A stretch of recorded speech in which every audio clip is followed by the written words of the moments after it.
So இந்த ஒரு நிமிஷம் 12,000 பட்ஜெட்ல Samsung Galaxy F15 அப்படின்னு சொல்லக்கூடிய ஸ்மார்ட் போனை இந்தியாவில் அறிமுகப்படுத்திருக்காங்க. ஸோ இந்த ஸ்மார்ட் போன்ல அப்படி என்னதான் இருக்கு, எனக்கு பிடிச்ச விஷயங்கள், நான் பார்த்த மற்ற விஷயத்தை பத்தியும் இந்த வீடியோல பேசுவாங்க. ஸோ பாக்ஸ்க்கு மேல பார்க்கும் போதே இந்த போன் எப்படி இருக்க போகுதுன்ற ஒரு ஐடியா உங்களுக்கு கிடைச்சிருக்கும். உள்ள சொல்றேன். அண்ட் இதுவும் 6 பேக் தான். சரி, உள்ள என்ன இருக்குன்னு பாத்தீங்கன்னா பெருசா இல்ல, டக்கு டக்கு டக்குன்னு பார்த்துட்டோம்னா மொபைல் இருக்கு, ஒரே ஒரு சார்ஜிங் கேபிளும் இருக்கு.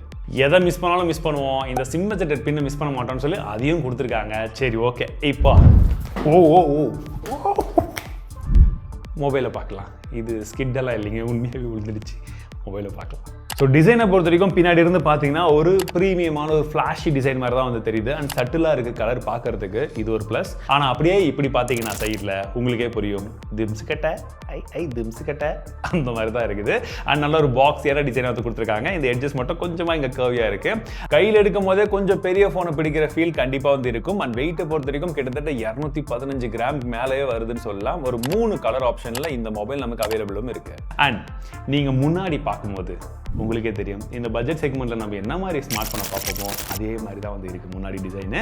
ஆனால் உங்களுக்கு சூப்பர் அமோலட் டிஸ்பிளே முன்பக்கமாக கொடுத்துருக்காங்க. சரி, இந்த பட்ஜெட்ல சூப்பர் அமோலட் டிஸ்பிளே அப்போ அது எப்படி இருக்குன்ற டவுட் எனக்குமே இருந்தது. பட் நாங்கள் யூஸ் பண்ண வரைக்குமே வந்து பார்த்தீங்கன்னா கலர்ஸ் எல்லாம் வந்து நல்லாவே இருக்குங்க. இன்ஃபேக்ட் சொல்ல போனால் இவங்க 800 nits வரைக்கும் தான் பீக் பிரைட்னஸ் போட்டிருந்தாங்க. நாங்கள் அவுட்டோரில் எடுத்துகிட்டு போகும்போது சர்ப்ரைசிங்லி நான் எதிர்பார்த்ததை விட நல்லா இருந்ததுன்னு சொல்லலாம் டிஸ்பிளேவை பொறுத்த வரைக்கும். அண்ட் இவங்களுக்கு இந்த டிஸ்பிளே கூடவே உங்களுக்கு அந்த யூஐ பாருங்களேன், அந்த ரெஸ்பான்ஸ்னஸ், அது ஓவராலாக வந்து அந்த எக்ஸ்பீரியன்ஸை வந்து கொஞ்சம் என்ஹான்ஸ் பண்ணுது. அது இந்த ஃபோனில் இருக்கிறது எனக்கு பர்சனலி பிடிச்சிருந்தது. சரி, இது கூடவே ஒருவேளை மல்டிமீடியா எக்ஸ்பீரியன்ஸ்க்கு சவுண்ட் குவாலிட்டி எப்படி இருக்குன்னு கேட்டிங்கன்னா, சவுண்ட் குவாலிட்டிக்கு சிங்கிள் ஸ்பீக்கர் தான் வந்து கொடுத்துருக்காங்க. அந்த சவுண்டை பொறுத்த வரைக்கும் சிங்கிள் ஸ்பீக்கரில் எதிர்பார்க்குற குவாலிட்டி இருக்குங்க. ஓரளவுக்கு நல்ல ஒரு குவாலிட்டி வந்து கிடைக்குதுன்னு சொல்லலாம். பின்பக்கமாக வந்து பார்த்தீங்கன்னா உங்களுக்கு 3 கேமரா இருக்கா. பிரைமரி கேமரா 50 மெகாபிக்சலுக்கான கேமரா, செகண்ட் கேமரா 5 மெகாபிக்சலுக்கான கேமரா, அண்ட் மூணாவதா அதுதான் சொல்லுமா அந்த கேமரா இருக்குது. அண்ட் செல்ஃபி கேமராவை பொறுத்த வரைக்கும் உங்களுக்கு 13 மெகாபிக்சலுக்கான செல்ஃபி கேமரா கொடுத்துருக்காங்க. நல்ல லைட்டிங் கண்டிஷனில் நீங்கள் அவுட்டோர்லாம் எடுக்கும்போது வந்து பார்த்தீங்கன்னா உங்களுக்கு கலர்ஸ் நல்லாவே வந்து பாப்பப் ஆகுதுங்க. அதுவும் கன்சிடரிங் இந்த ப்ரைஸ் செக்மெண்ட்டுக்கு இந்த கலர்ஸ், இந்த ஃப்ளார்லாம் வந்து பார்க்கும்போது நல்ல ஒரு குவாலிட்டியாக வந்து கிடச்சிருக்குன்னு சொல்லலாம்.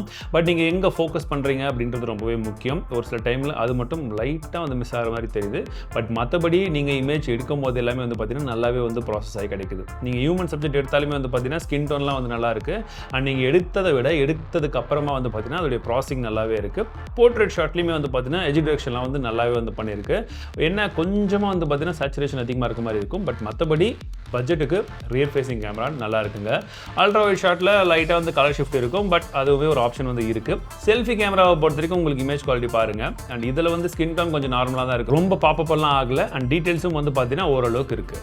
அவுட் ஆஃப் த பாக்ஸில் நமக்கு Android 14 வருது. One UI 6.1 கொடுத்துருக்காங்க. ஆனால் ஸ்பெஷலான விஷயம் என்னன்னா உங்களுக்கு 4 OS அப்டேட் வந்துரும்னு சொல்கிறாங்க. தட் இஸ் Android 18 வரைக்குமே உங்களுக்கு OS அப்டேட் வந்துருன்ற கமிட்மெண்ட் கொடுக்குறாங்க. 5 வருஷத்துக்கான செக்யூரிட்டி அப்டேட்டும் வந்துடும். இந்த கமிட்மெண்ட்னால நமக்கு என்ன ப்ரோ லாபம்னு கேட்குறவங்களுக்கு, ஸோ இந்த ஸ்மார்ட் ஃபோனை ஃபர்ஸ்ட் டைம் ஒரு ஆண்ட்ராய்டு யூசர் வாங்குறாங்கன்னு வச்சுக்கோங்களேன், அவங்க கண்டிப்பாக 4 வருஷம் யூஸ் பண்ணுவாங்கன்னு வச்சுக்கிட்டா அவங்களுக்கு 4 வருஷத்துக்கும் அந்த ஸ்மார்ட் ஃபோன் கரெக்டாக யூஸ் பண்ணுறதுக்கு ஒரு பக்காவான ஆப்டிமைசேஷன் வந்துடும். இது ஒரு ப்ளஸ்.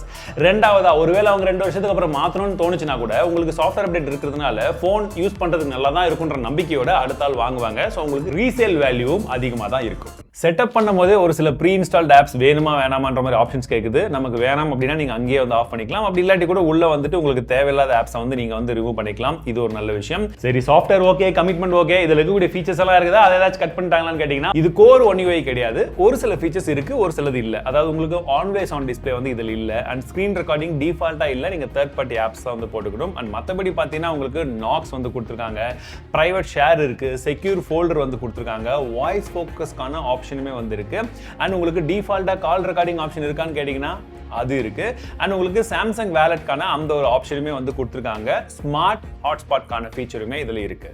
நல்லா திம்ஸ் கட்ட சைஸ்ல இருக்குது. அப்போ பேட்டரி எப்படி இருக்குன்னு கேட்டிங்கன்னா 6000 mAh பேட்டரி இருக்கு. 25 வாட்கான ஃபாஸ்ட் சார்ஜிங் சப்போர்ட்டும் வந்து தராங்க. ஸோ கண்டிப்பாக பேட்டரி லைஃப் நல்லா தான் இருக்குன்றதை நான் எதிர்பார்க்குறேன். இந்த அளவுக்கு நான் எதிர்பார்க்கறதுக்கான காரணம் இதில் MediaTek உடைய 6100 Plus அப்படின்னு சொல்லக்கூடிய அந்த ஒரு ப்ராசஸர் வந்து யூஸ் பண்ணியிருக்காங்க. AnTuTu பொறுத்த வரைக்கும் 3D லைட்ல தான் ரன் பண்ணி பார்த்தோம். 4GB RAM வேரியண்ட்ல 3.8 lakhs வருதுங்க. இதே 6GB RAM வேரியண்ட் அப்படி இருந்தால் 4 லட்சத்துக்கு மேலே வரும்ன்றது போல அவங்க சொல்லியிருந்தாங்க. சரி, கேமிங் பர்ஃபார்மன்ஸ் எப்படி இருக்கும் அப்படின்னு பார்த்தீங்கன்னா இந்த பட்ஜெட்டில் நம்ம எதிர்பார்க்கக்கூடிய அந்த கேமிங் பர்ஃபார்மன்ஸ் தான். நீங்கள் சின்ன சின்ன கேம்ஸ் அண்ட் மாடரேட்டான கேம்ஸ் இதெல்லாம் விளையாட முடியும். டே டு டே யூசேஜ் பொறுத்த வரைக்கும் உங்களுக்கு பர்ஃபார்மன்ஸும் சரி ஆப்டிமேஷனும் சரி நாங்கள் யூஸ் பண்ண வரைக்கும் நல்லா இருக்கிற மாதிரி தான் தெரியுது. ஏன்னா அது கூடவே சப்போர்ட் பண்ணுறதுக்கு நமக்கு RAM டைப் LPDDR4X கான RAM டைப் கொடுத்துருக்காங்க. UFS 2.2 கான ஸ்டோரேஜ் டைப்பும் வந்திருக்கு. அண்ட் கீழே டைப் C போட்டிருக்கா. இது வந்து பார்த்தீங்கன்னா USB 2.0 போர்ட்டா கொடுத்துருக்காங்க. அண்ட் கனெக்டிவிட்டியை பொறுத்தவரைக்கும் நமக்கு 13 5G பேண்ட்ஸை கொடுத்துருக்காங்க. ப்ளூடூத் 5.3 கான சப்போர்ட் இருக்கு. Wi-Fi 5 GHz பேண்டோடைய சப்போர்ட்டும் இதுல இருக்குங்க. மார்ச் 4ஆம் தேதி ஏர்லி ஆஃபர்னு சொல்லிட்டு ஒருவேளை நீங்க இந்த ஸ்மார்ட் போன் வாங்குறதா இருந்தீங்கன்னா உங்களுக்கு 1700 ரூபாய் மதிப்புள்ள சார்ஜரை நீங்க 300 ரூபாய் கொடுத்து வாங்கிக்கலாம். சரி, அப்ப இந்த ஸ்மார்ட் போனுடைய பிரைசிங் தான் என்ன அதை தானே கேட்குறீங்க, சொல்றேன். ஸோ இனிஷியலாகவே வந்து பார்த்தீங்கன்னா இந்த 4GB RAM 128GB மாடல் ஒன்று இருக்கு இல்லையா, அதோடைய பிரைசிங் 16,000 ரூபாய் வந்து வச்சிருக்காங்க. இனிஷியலாகவே லான்ச் ஆஃபரில் 13,000 ரூபாய் வந்து கொண்டு வந்திருக்காங்க. பிளஸ் பேங்க் டிஸ்கவுண்ட்டும் ஒரு 1000 ரூபாய்க்கான டிஸ்கவுண்ட் வந்து இருக்குங்க. அதோட சேர்த்து பார்க்கும்போது உங்களுக்கு 12,000 ரூபாய்க்கு இதோடைய பேஸ் மாடல் வந்து கிடைக்கும். சரி, இதுக்கு அடுத்த வேரியன்ட் அப்படின்னு வந்து பார்க்கும்போது 6GB RAM 128GB மாடல். இது வந்து பார்த்தீங்கன்னா ஒரு 1000 ரூபாய் பிரைசிங் அதிகம். 17,000 ரூபாய்க்கு வந்து அஃபிஷியல் பிரைசிங் வச்சு லான்ச் ஆஃபரில் 14,499 ரூபாய் அப்படின்னு சொல்றாங்க. ஸோ உங்களுக்கு 1000 ரூபாய் பேங்க் டிஸ்கவுண்ட் போக 13,500 ரூபாய்க்கு உங்களால் வாங்க முடியும். ஸோ நீங்கள் ஒருவேளை ஃபர்ஸ்ட் சேலில் வாங்கலை அப்படின்னா 11 மார்ச் அன்றைக்குமே சேம் ப்ரைஸிங் வந்து இருக்குது. சப்போஸ் நீங்கள் இந்த ஃபோன் வாங்கணும்னு முடிவு பண்ணிட்டீங்க, ரிவ்யூ எல்லாம் பார்த்துட்டீங்கன்னா நீங்கள் அப்போ கூட கன்சிடர் பண்ணி பார்க்கலாம். சரி, என்னுடைய கருத்து இந்த ஸ்மார்ட் ஃபோனை பொறுத்த வரைக்கும் என்ன அப்படின்னா, நீங்கள் ஒரு சாம்சங் ஸ்மார்ட் ஃபோன் வாங்கணும்னு முடிவு பண்ணிட்டீங்கன்னா 12,000 ரூபாய் பட்ஜெட்டில் அதுவும் அந்த ஆஃபர் எல்லாம் வந்து பார்க்கும்போது இது ஒரு நல்ல ஸ்மார்ட் ஃபோன் மாதிரி தான் தெரியுது. ஒரு நல்ல டிஸ்பிளே கிடைக்குது, உங்களுக்கு ஒரு ஸ்டேபிளான சாஃப்ட்வேர், 4 OS அப்டேட் தராங்க, 5 வருஷத்துக்கான செக்யூரிட்டி அப்டேட்டும் வந்து தராங்க. கேமரா சாம்பிள்ஸ் எப்படி இருக்குன்றதை வந்து பார்த்துட்டீங்க. என்ன கொஞ்சம் டிம்ஸ் கட்டியாக இருக்குது. மற்றபடி உங்களுடைய கருத்து என்னன்றதை கமெண்ட்ஸில் சொல்லுங்கள்.